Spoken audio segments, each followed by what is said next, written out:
Okay, so I have a bit of a confession to make here. I'm absolutely terrible at Boulderdash and Boulderdash clones. I have been my entire life, and every time I try to play one, I can only get a few puzzles in before I just get dominated. This is because Boulderdash style games rely heavily on the player's short-term memory, and my short-term memory is just plain terrible. Today's Ancient DOS game, Supaplex, is no different, and I simply cannot get far enough to showcase all the things that this game has to offer. So this is going to be a short review, and I'm not going to be able to show footage of all the different aspects, but I'll show what I can, and the first thing to show, of course, is the game stats. Supaplex was developed by Thinkware and published by Digital Integration in 1991.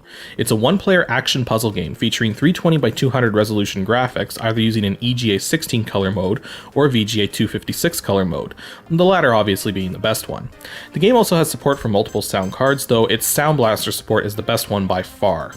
As for its release date, Supaplex has been freeware for quite a while now, and is being maintained by Elmer Productions, with the most recent version being fixed up to not only work better, but also has several other features added, mostly for the sake of debugging and creating new levels. So if you want to try the game for yourself, just head on over to http://www.elmerproductions.com/sp. So there is actually a throwaway story to this game. You play the role of Murphy, a red spherical thing that hunts for bugs inside computers. Alas, the system you're inside has numerous levels to it, and to get through each one you need to find all the infotrons to unlock the exit and continue forth. Yeah, that's basically it for the story. Now, those of you unfamiliar with the concept of Boulderdash will probably get a migraine trying to figure out how its physics could possibly work in real life.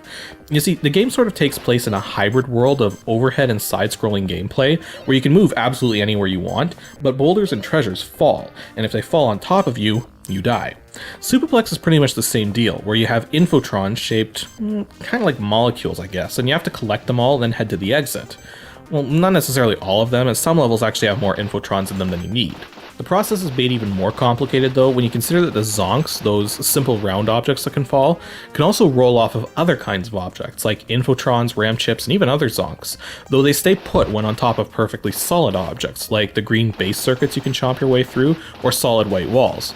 You also have the ability to push zonks from the sides so long as they're not obstructed by anything, as well as the ability to collect infotrons and break base circuitry without actually moving by holding spacebar and pressing a direction button. The puzzle aspect comes from the way things fall, in that you can't bust your way through the zonks, so if they fall and obstruct your path to something important, you pretty much gotta give up and start the level all over again. The action aspect comes from having to perform multiple moves in a row sometimes before bad things happen, and sometimes you'll need quick reflexes to avoid getting killed, especially when you start getting into the later levels and discovering enemies. Enemies come in two main forms, Snick Snacks and Electrons. The Snick Snacks are basically pairs of scissors that trace along the edges of the walls.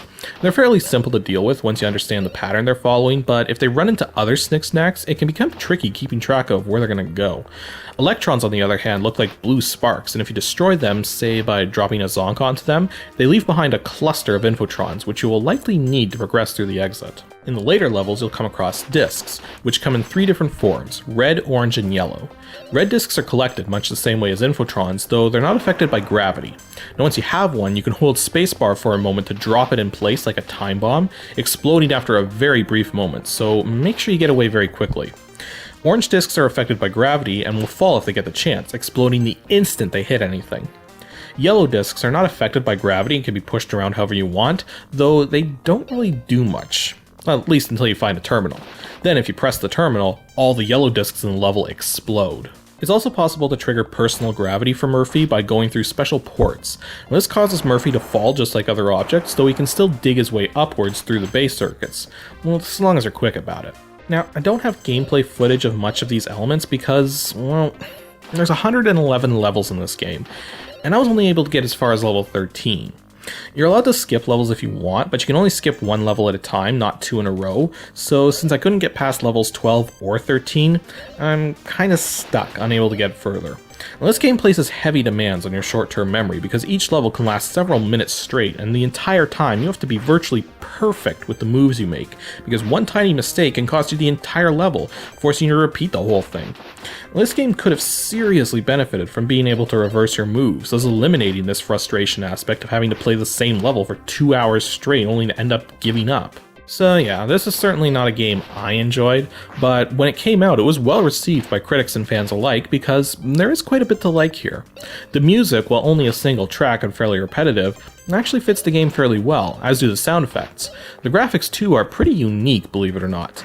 Very few games actually use electronic circuitry graphics, if you can believe that, so it helps to make this game stand out amongst the crowd. The controls are also spot on and very responsive, with the newer versions by Elmer Productions being able to make speed adjustments using the plus, minus, star, and slash keys on the numeric keypad. Also, I have a few tips for those of you who want to give this game a try. Now, even though I couldn't get very far myself, there were some tricks I learned to help me survive for as long as I did. Firstly, when you move downwards with a Zonk or Infotron on top of you, it'll fall down after you after a brief moment.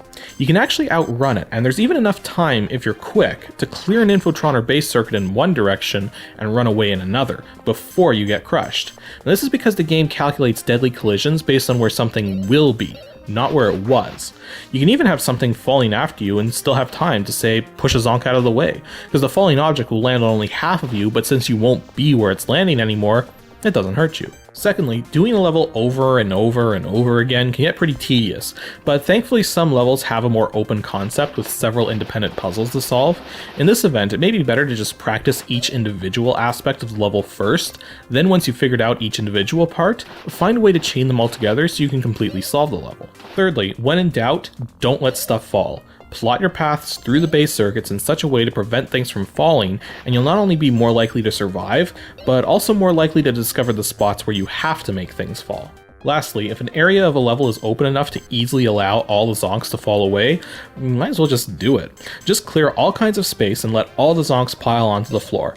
It's much easier than trying to figure out the correct movement patterns to collect the Infotrons scattered within. So yeah, that's Supaplex. If you really enjoy puzzle games, then you should give it a try at least once, but it isn't for everyone, as my own experience has attested to. Dosbox settings are also really simple. Just make sure you set the cycles count to auto and you're good. The max setting causes the screen to jitter when it scrolls, so avoid that. And if you're playing an older version that doesn't have the speed controls, then you'll probably need to set a fixed cycles count. There's also joystick support, and it works perfectly fine with default Dosbox settings, but I find the keyboard allows for greater movement precision. Well, that's all for this episode of Ancient DOS Games. Stay tuned for episode 45, where we're going to take a look at a game that really did not have 6 sequels. And if you know which game that is, then send your guess to adg@pixelships.com and stay tuned for next Saturday to check it out.